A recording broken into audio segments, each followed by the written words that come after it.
प्रश्नावली 7.2 का तीसरा प्रश्न है। आपको यह बताया जाता है कि 1331 एक पूर्ण घन है। क्या बिना गुणनखंड किए आप यह अनुमान लगा सकते हैं कि इसका घनमूल क्या है? और इसी प्रकार 4913, 12167 और 32768 के घनमूलों का अनुमान लगाइए। जब इस प्रकार के प्रश्न होंगे तब ये मान के चलिए कि हमें दी गई जो भी संख्या है वो पूर्ण घन संख्याएं होंगी। तो यहाँ हमें 4 संख्याएं दे रखी है, चारों की चारों संख्याएं क्या है? पूर्ण घन संख्याएं। ठीक है। और कह रहा है कि आप बिना गुणनखंड किए, आपको कोई गुणनखंड नहीं करना है, केवल अनुमान के आधार पर इनका पता लगाना है कि इनका घनमूल क्या होगा। देखो, ये करने के लिए हमें कुछ चीज़ें याद रखनी पड़ेगी। जैसे 1 है तो 1 का घन क्या होता है? 1। और वहीं 2 का घन क्या होता है? 8। और 3 का घन क्या होता है? 27। और 4 का घन होता है 64। 5 का घन होता है 125। और 6 का घन होता है 216। और 7 का घन होता है 343। 8 का घन होता है 512। ठीक है। और 9 का घन होता है यहाँ 529, 729। ये इन संख्याओं के क्या होंगे? घन होंगे। ठीक है, जिनके आधार पर हम इस प्रश्नों को हल करेंगे।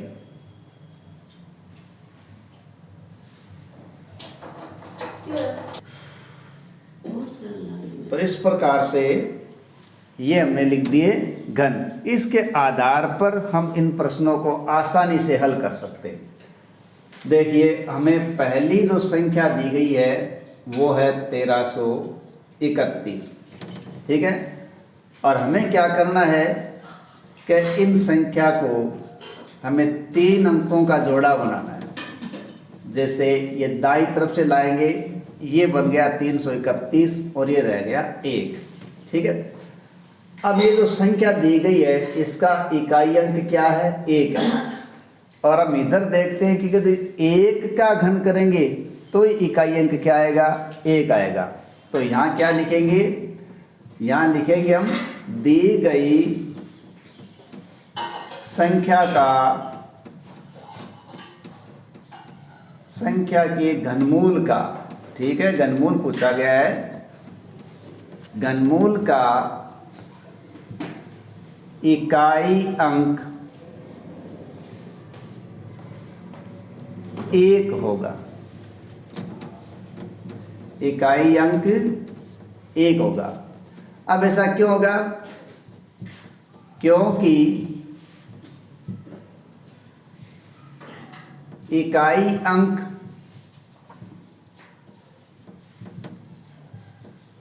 एक होने पर ही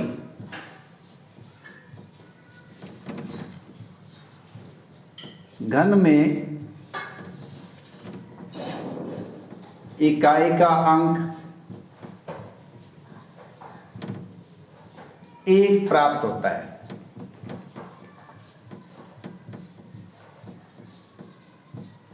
अब देखिए, इकाई का अंक 1 आ गया।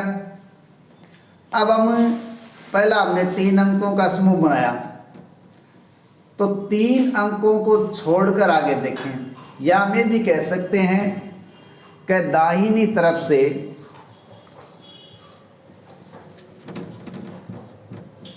दाहिनी तरफ से 3 अंक आगे बढ़ने पर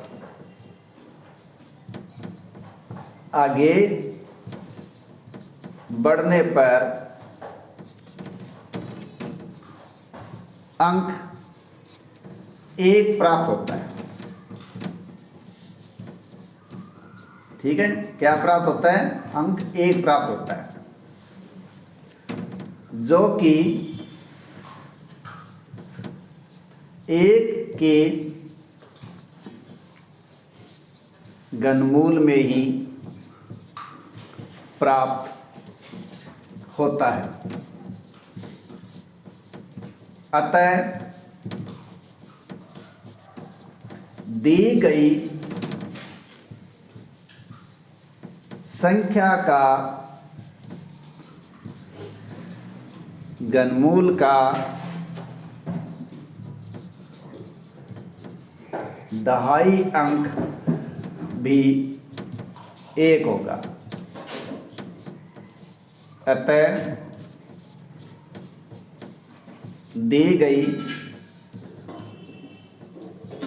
संख्या का घनमूल, ठीक है, हमें 1331 दिया गया है, ठीक है, घनमूल बराबर 11 होगा। ठीक है, 11 क्यों हो गया? क्योंकि ये संख्या थी, इसका इकाई अंक 1 था और इकाई अंक क्या होगा? 1 के घनमूल में ही प्राप्त होता है या 1 का घन प्राप्त करने से होता है। अब दूसरा जो अंक प्राप्त हो रहा है वो 1 ही है, तो वो भी तभी प्राप्त हो सकता है जब जिस संख्या को लिया गया है वो 1 हो। तो दोनों तरफ 1 आ रहा है, इसलिए ये किसका घनमूल होगा?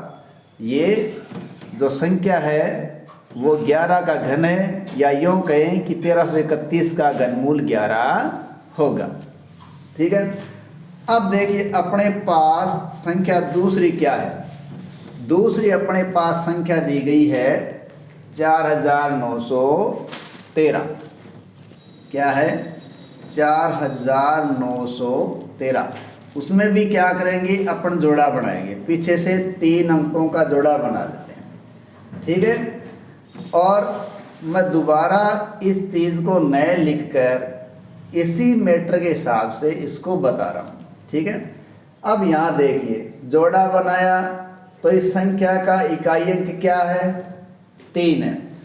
और जब हम इसमें देखते हैं जो संख्याओं का हमने घन बना के लिख रखा है, तो देखिए 7 का घन लिखते हैं, तब इसके घन में इकाई का अंक क्या आ रहा है? 3 आ रहा है। तो यहाँ हम क्या लिखेंगे? इसी में लिखेंगे दी गई संख्या के, अब मैं दूसरा बता रहा हूँ ये, ठीक है, इसका दी गई संख्या के घनमूल का इकाई अंक, अब क्या लिख देंगे? यहाँ 7 क्या होगा? इकाई अंक 7 होगा, क्योंकि इकाई का अंक 7 होने पर घन में इकाई का अंक 3 प्राप्त होता है। अगर इकाई का अंक 7 होगा तो ही घन करने पर इकाई का अंक क्या प्राप्त होगा? 3 प्राप्त होगा। ठीक है, अब दाहिनी तरफ से 3 अंक आगे बढ़ने पर, इधर से आगे बढ़े तो संख्या क्या आ गई? 4। आगे बढ़ने पर अंक 4 प्राप्त होता है। अब देखिए आगे का मीटर हमें बदलना पड़ेगा। अंक क्या प्राप्त होगा? कि आगे का अंक 4 प्राप्त होगा। अब देखो जो 4 प्राप्त हुआ है वो कहाँ आ रहा है? ठीक है, जो कि 1 के घन से ज़्यादा व 2 के घन से कम है। आप इसको कैसे लिखेंगे? कि आपका 1 का घन है वो तो 1 होगा, ठीक है, और 4 क्या होगा? 1 के घन से ज़्यादा है, लेकिन 2 के घन से 4 क्या है? कम है। तो 2 के घन से ये कम है, और हम नीचे वाली संख्या लेते हैं, पहले वाली, बाद वाली नहीं लेते। तो 1 के घन से ज़्यादा व 2 के घन से कम है। ठीक है, अतः दी गई संख्या के घनमूल का दहाई का अंक क्या है? दहाई का अंक 1 होगा। अतः 4913 का घनमूल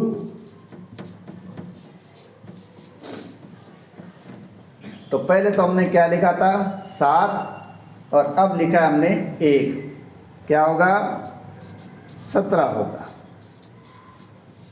ठीक है, क्योंकि इस संख्या में 3 प्राप्त करने के लिए 7 का आएगा घन, और यहाँ ये क्या है कि 2 से तो कम है लेकिन 1 से ज़्यादा है, तो ये घनमूल क्या होगा 17 होगा। ठीक है, अब हमारी संख्या आती है तीसरी।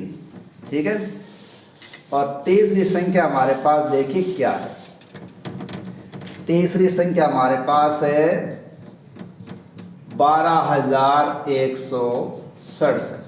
ठीक है, दी गई संख्या की घनमूल का इकाई अंक, अब यहाँ देखिए दी गई संख्या का इकाई अंक क्या है 7 है, तो घनमूल 7 कब प्राप्त हो सकता है जब 3 का घन किया जाए। तो इसका मतलब दी गई संख्या के घनमूल का इकाई अंक क्या होगा 3 होगा, क्योंकि 3 का घन करने पर हमें क्या प्राप्त हो सकता है 7। ठीक है, क्योंकि इकाई का अंक ठीक है 3 होने पर घन में इकाई का अंक 7 प्राप्त होता है। ठीक है, 7 कब प्राप्त होगा जब जिस संख्या का आप घन कर रहे हो उस संख्या में इकाई का अंक क्या हो 3 हो तो प्राप्त होगा। अब देखिए दाहिनी तरफ से 3 अंक आगे बढ़ते हैं, क्योंकि हम बात कर रहे हैं कि हम पीछे से 3 का जोड़ा बना रहे हैं, तो 3 के जोड़े में 167 आगे, अगले में बच गए 12। ठीक है, तो दाहिनी तरफ से 3 अंक आगे बढ़ने पर अंक हमें क्या मिलेगा, अब हमें मिल रहा है 12 प्राप्त होता है। अब जो 12 प्राप्त होता है वो देखिए 12 कहाँ आ रहा है, ये देखिए इनके बीच में आ रहा है। 2 के घन से तो वो ज़्यादा है लेकिन 3 के घन से 12 क्या है कम है, तो हम क्या करेंगे 12 प्राप्त हो जाए 2 के घन से तो ज़्यादा है और 3 के घन से कम है, तो यहाँ तो आ जाएगा 2 के घन से क्या है 12 ज़्यादा है और 3 के घन से 12 कम है। ठीक है, अतः दी गई संख्या के घनमूल का दहाई का अंक, हमें नीचे वाला अंक लेना है, पहले वाला अंक क्या होगा 2 होगा, क्या हो जाएगा 2। अब देखिए ठीक है, हमारे पास जो संख्या है कौन सी 12167 का घनमूल इकाई अंक यहाँ किसके लिए लिया गया 3 के लिए।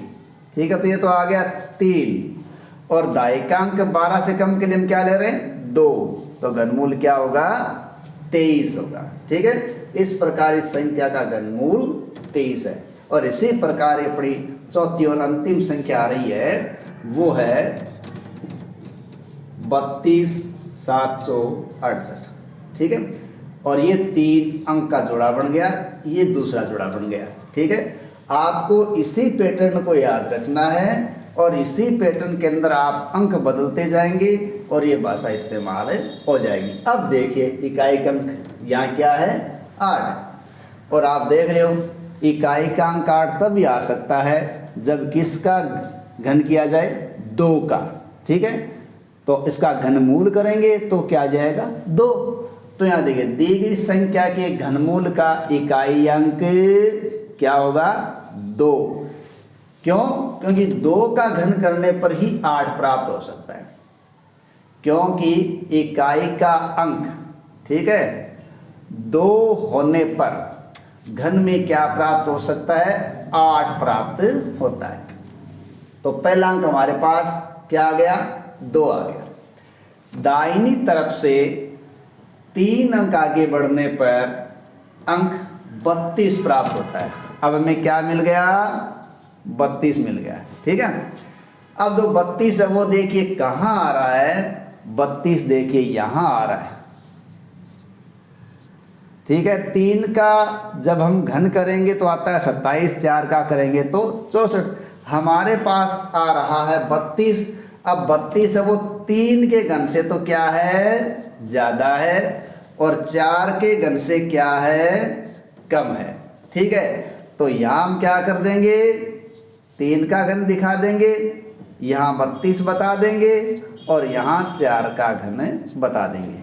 ठीक है, तो ये 32 है वो 3 के घन से तो ज़्यादा है लेकिन 4 के घन से कम है, और हम कम वाली संख्या लेते तो 3 आ जाएगा। अतः दी गई संख्या के घनमूल का दहाई का अंक क्या हो जाएगा, 3 हो जाएगा। ठीक है, तो इकाइकांक हमने पहले क्या निकाला है, 2, और दायिकांक हमने क्या निकाला है, 3। तो हमारे पास जो संख्या आई है कौन सी, 32,768 का घनमूल का क्या अंक आएगा। देखिए इकाइकांक 2 है और दायिकांक ने क्या प्राप्त किया, 3, तो घनमूल क्या होगा, 32 होगा। ठीक है, इस प्रकार हम अनुमान लगाकर भी इस प्रकार के प्रश्नों को घनमूल ज्ञात कर सकते हैं, बशर्ते आप इन चीज़ों को याद रखें। इसी के साथ अपनी प्रश्नावली समाप्त होती है। धन्यवाद।